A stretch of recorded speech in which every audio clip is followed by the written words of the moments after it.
Hello, ladies and gentlemen. I will be your host for the evening. Today, on this first section of Gun vs. Gun, we'll be taking a look at two very popular World War II submachine guns and their capabilities against hordes of the undead. In this corner, we have the MP40, developed by Nazi Germany in 1938. It shoots a 9mm round with a 32-round magazine. The MP40 was mass-produced in Nazi Germany as its main submachine gun during World War II. It had an effective range up to 70 meters, and it also featured one of the first folding stocks on a submachine gun.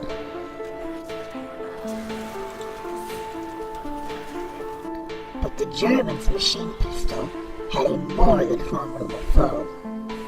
Let's meet the United States Thompson submachine gun, developed in 1920 for military use.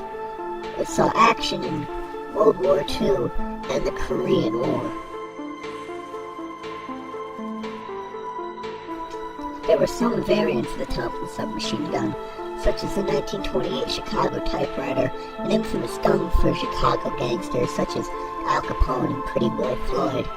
The gun accepted a 100-round drum magazine, and gangsters loved them for their light but effective 45 caliber round. I know from much experience that you warriors of the undead world are not interested in the history or the real statistics of these firearms. No. You want to know where these firearms will get you in the rare coincidence there is a zombie outbreak. To make this a fair fight, we will take these blitzkrieg weapons and put them face to face in 3 separate tests. The first test will be reliability, the second being longevity, and the third being the power of the weapon after the 5,000 point pack-a-punch upgrade.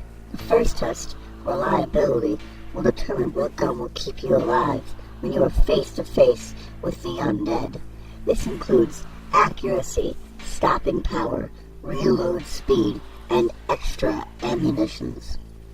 The second test, longevity, will determine how good the weapon is, rounds 40 and above.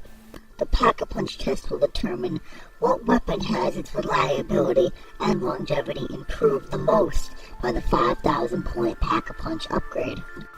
As we know, in the zombie apocalypse, your reload time can be the difference between life and death. Which brings up the first question. What reloads faster? The MP40 or the Tommy gun? If you were to reload the MP40 without the magazine being out of ammunition, you would not have to pull the bolt back, resulting in a timed reload of 1.2 seconds. The time on a Thompson reload, without pulling the bolt back, comes in at 1.3 seconds, just a tenth of a second more than the MP40. With only 1/10 of a second difference in their reload speed, we cannot conclude a clear result from this test. Between the MP40 and the Thompson this round, it is a draw. Our next category, stopping power, is a simple test of strength. What gun has the power to mow down a horde and send the undead back to the fires of hell the quickest?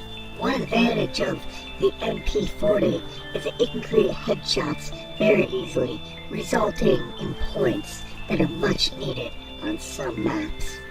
It has a respectable amount of power for a gun that's only 1,000 points off the wall. It holds its own against other submachine guns.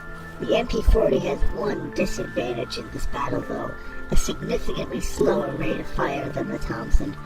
While the MP40 would become exceptional with the double tap perk, the Thompson becomes something very special. Even though the Thompson does not quite have the headshot capability of the MP40, it more than makes up for it in stopping power and rate of fire. All things considered, I would prefer a Thompson with my back against the wall. A higher rate of fire and more power equals more zombie corpses. Now that we know the Thompson is the more reliable weapon, we will be looking at longevity. We will see when these weapons stop becoming effective and start to become useless. Even though the Thompson has more stopping power than the MP40, it's only by a small amount. The MP40's ability to get headshots and put zombies away quick actually gives the MP40 the edge in longevity. You can see yourself using it for slightly higher rounds than the Thompson, a point to MP40 in longevity. So now we are tied 1-1. In the tiebreaker, we will be looking at the two guns after the 5,000 point Pack-a-Punch upgrade. The Thompson turned into the Gipsomatic, and the MP40 turned into the Afterburner. The upgraded Thompson has significantly higher damage.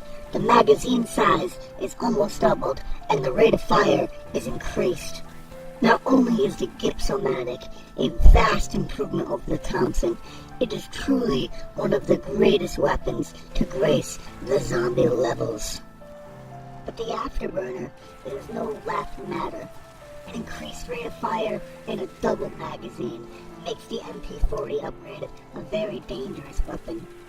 It's very powerful, much more powerful than the upgraded MP40, and it is very, very accurate. It is a gun that you can carry rounds 25 to 30, and it very well could match up to the Gipsomatic, despite one thing. When upgraded, it is not quite as powerful as the Gipsomatic. Still, the Gipsomatic has all the qualities that have defeated the MP40 in before. It still has the stopping power, and it still has the spraying power that it had unupgraded. Therefore, the winner of this gun versus is the United States Thompson submachine gun in a very close fight, but the MP40 fails to have stopping power and reliability. Even after Pack-a-Punch, the Gipsomatic proves to be the better weapon.